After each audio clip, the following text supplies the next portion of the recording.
This might be the most unique floor lamp that I've ever made. So in this video, I'm going to show you how I built the whole thing from scratch. Starting this build off, let's jump over to the table saw where I'll be cleaning up one edge of some walnut that I had laying around. I actually made this geodesic style lamp a couple years ago. And funny enough, the first one that I ever made sold at a craft show in under an hour. I wasn't even planning on selling it, which is the best part. I really just wanted to use it to make our booth look a little bit cooler. So at the end of the day, I got to go home with a few extra bucks in my pocket and one less thing to load up in my car. I couldn't have been happier. This walnut that I'm using, I actually got for free from a woman whose son milled it up over 25 years ago. She just had it sitting in her basement, collecting dust. Now, how I came to acquire this walnut, that's a story for another video. The beauty of free wood is just that. It's free. However, my dad used to tell me growing up that there was no such thing as a free lunch, and he was right. Although it was free walnut, it did take a lot of work to make this wood look good. Some of these boards were riddled with knots. And if you're familiar with knots, then you know that they can make your boards pretty weak sometimes. On the upside though, if you wanted to impress somebody with your strength, find a piece of wood with a knot that goes all the way through it. It's going to break really easy and they're going to think that you are super strong. After cleaning up one edge and cutting the boards to a certain width, I'm going to head over to the planer and clean up both sides of these boards. I know that I've mentioned this in previous builds of mine, but when you're working with really old wood, it's going to look gross and the surfaces are going to be really nasty. But as soon as you send it through the planer a few times, it comes out looking brand new. So I recommend that you think twice before getting rid of any of that old nasty wood, because I bet if you cleaned it up real nice, it would be as beautiful as it was the day that you bought it. Not to mention, it just gives your project that much more character.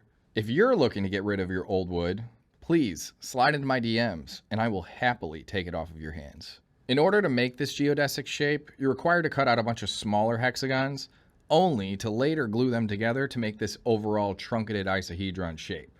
To make any of this possible, however, you need a hexagon cutting jig. I just so happen to have a video showing how to make one for a table saw, and it's actually really easy to make. So I'm going to link that video in the description in case you want to make one for yourself. But finish watching this video first, and then watch that video next. Pro tip, don't use your good wood when you're dialing in for your correct measurements. It may take a few attempts to get everything to just the right size that you want. So that's why I like to use scrap wood that I have laying around as my crash dummy wood, if you will. Even if you make these cuts just slightly off, it could completely derail the entire shape and then you're going to have to start all over again. So I recommend that you take your time when you're getting your correct dimensions. You're going to save both your time and efforts that you could be putting towards your future woodworking projects that could be bringing you in more money. And I mean, who is not a fan of that? After I've gotten all my correct measurements dialed in on my Hexagon jig and the table saw, I'm going to bounce over to the chop saw to make some necessary rough cuts before continuing on.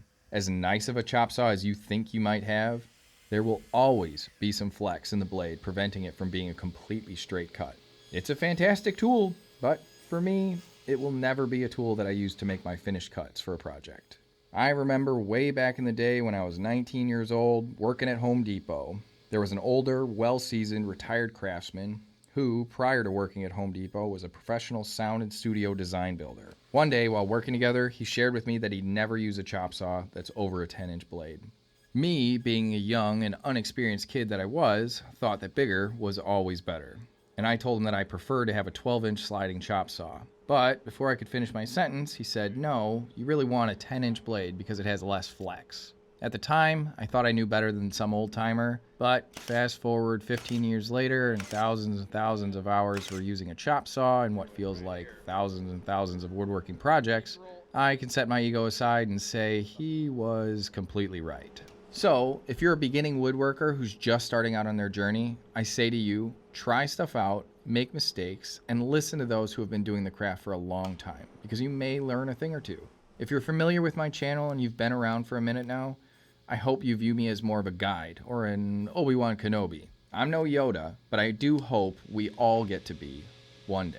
Unless the AI robots take over, and then I guess we're all in trouble. Anyways, now that all the angles have been cut on our hexagons, we're ready to head over to the workbench to do some assembly of this lamp. The assembly actually turned out to be a little bit more of a pain in the butt than I do remember.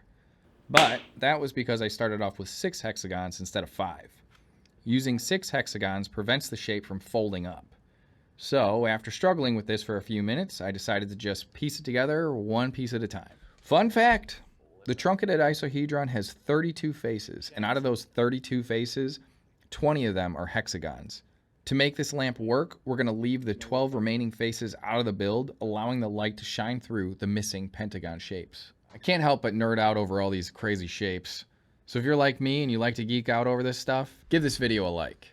So now that I have this process down, I'm going to go ahead and repeat it until we have our soccer ball looking shape, aka the truncated isohedron.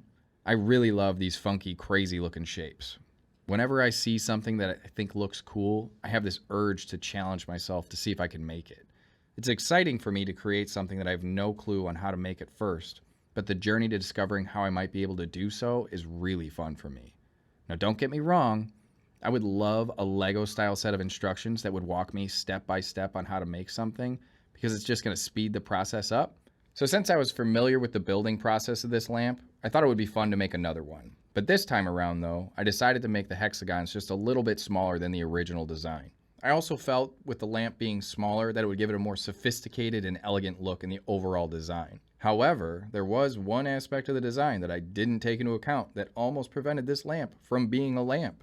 You'll see later on in the video what I mean by that. With the lampshade all taped together, we're going to let that dry for a day or two. And while that's drying, we're going to move on to welding the arm and the base of this lamp together. In order to make the base of this lamp, I grabbed some scrap metal that was laying around the shop from older projects that I had made in the past. The idea for the shape of this lamp base really came from what I had that I could Frankenstein together so that this design would work. It's going to be like an arm like this, laying things out in my brain here. I'll make the crook more so it comes out back over the top.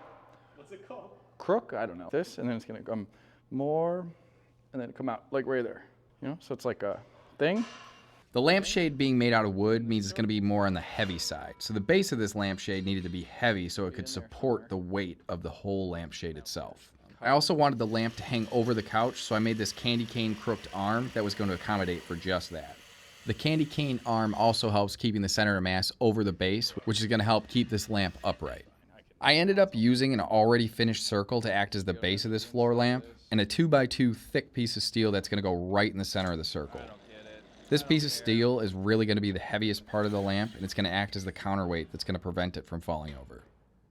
After I got everything cut to the sizes that I needed, I went ahead and I started cleaning everything up with the grinder. I was going to clean up all the burrs and make the edges beveled so that it had more room for the weld to fit. Once I was happy with the way everything was looking, I began welding the base pieces together, making them one.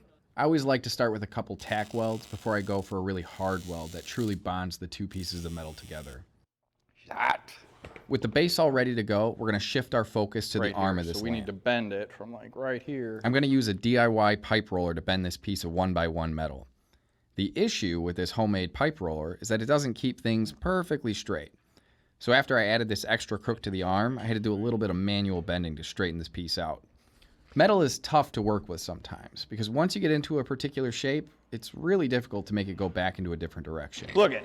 So now it looks sort of flat. Right at the end, there's a little bend, but that's okay. So after I made all my little tweaks and making this arm into the shape that I liked, it was time to attach the arm to the base. I ended up cutting a hole into the base that would allow the arm to fit right inside it. After I cut this hole, I realized that I cut it a little bit too big.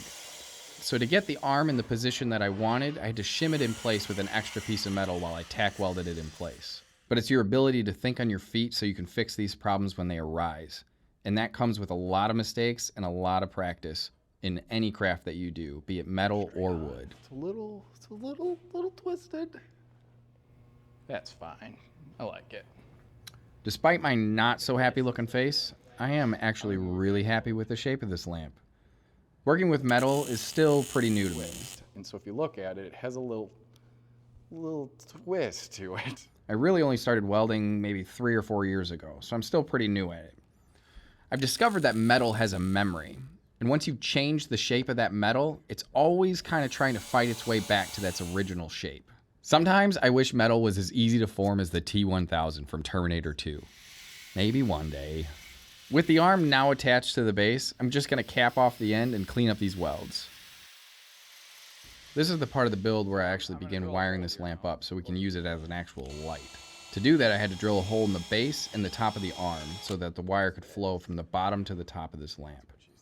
The base and the arm are both hollow, so they were used to hide the wires, And it sounds like it's going to be pretty easy to fish this wire through there, but it's really kind of a pain in the butt.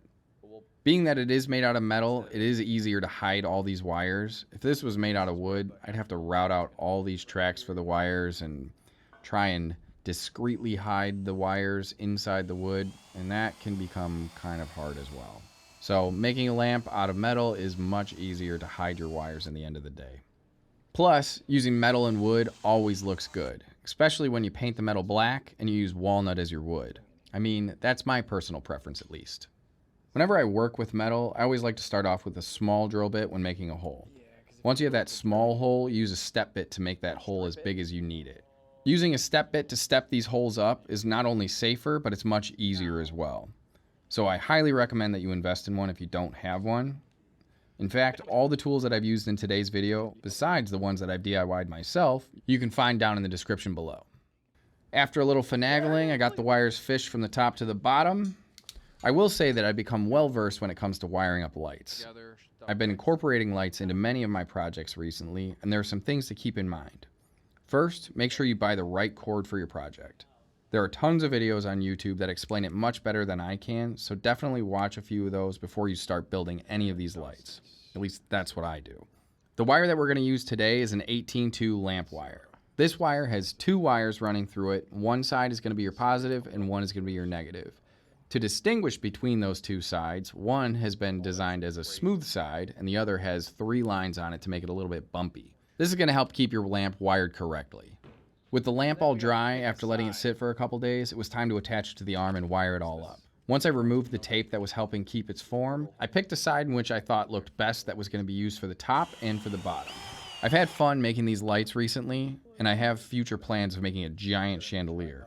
For now though, I'm having a lot of fun making these smaller woodworking projects where I can incorporate lights. So this is why planning out a project before you start building is so important. I made these hexagon shapes smaller this time, but I forgot that I was going to have to screw in a light bulb inside the lampshade once it was all done. Hence why it took me so long to screw in this light bulb, as my hand would not fit inside of this lampshade. So let's just say I'm not looking forward to changing out this bulb when that day comes. But I guess I'll worry about that then. It's always nice seeing a project come together after spending so much time and energy on it. But we're not done yet. Oh no, we still have a few more things that we need to do before this piece is complete. This is the part of the build where I'm going to fine tune everything. I'm going to take this lamp all the way apart and begin cleaning it all up. Busting out my sander to smooth out the lampshade to make sure it's ready for finish. And if you want to know my secret to making metalwork look so flawless, it's Bondo. This magical stinky goo is what makes anyone look like a welding master. I've been using it more and more, and now it's just become another tool in my toolkit to make my projects look even better. And when your projects look better, people see them as a higher value. And when people see something that's a higher value, the price becomes just a number. So that's why I spend just a little bit more time making everything I do look as best as I can. We're now going to be magically transported to my backyard to put the final touches on this floor lamp. Before painting any metal, I like to spend some time cleaning it all up. I'm just going to use some paint thinner and rags to wipe off any oil or really anything that's on the metal. This is going to allow the paint to stick with ease. For the paint, I'm going to use some black primer spray paint. This combo is just a clean and crisp look. If you have kids, then you know exactly the experience of what I'm going through today. When you do any work at home and you need to get the job done, but you have kids running around everywhere all the time, it's just part of the life of being a parent. They do keep you young though, so sometimes I get distracted and take a break from what I'm doing and join in on the fun. After a quick lap around the yard on my boy's four-wheeler, I jump back over to the lamp to slap some mineral oil that would act as a finish. I use this mineral oil on all my cutting boards, and I like the matte finish that it gives off on the walnut wood. Something I think we all eventually discover is our unique look to how we like our projects to look in the end. This becomes part of our brand, whether we realize it or not, so definitely something to keep in mind when you're creating projects. How do you make it your own so when people see your work, they say, I want that? So I know after watching this, you're going to want your own hexagon cutting jig. So go ahead and watch that video linked on the screen next.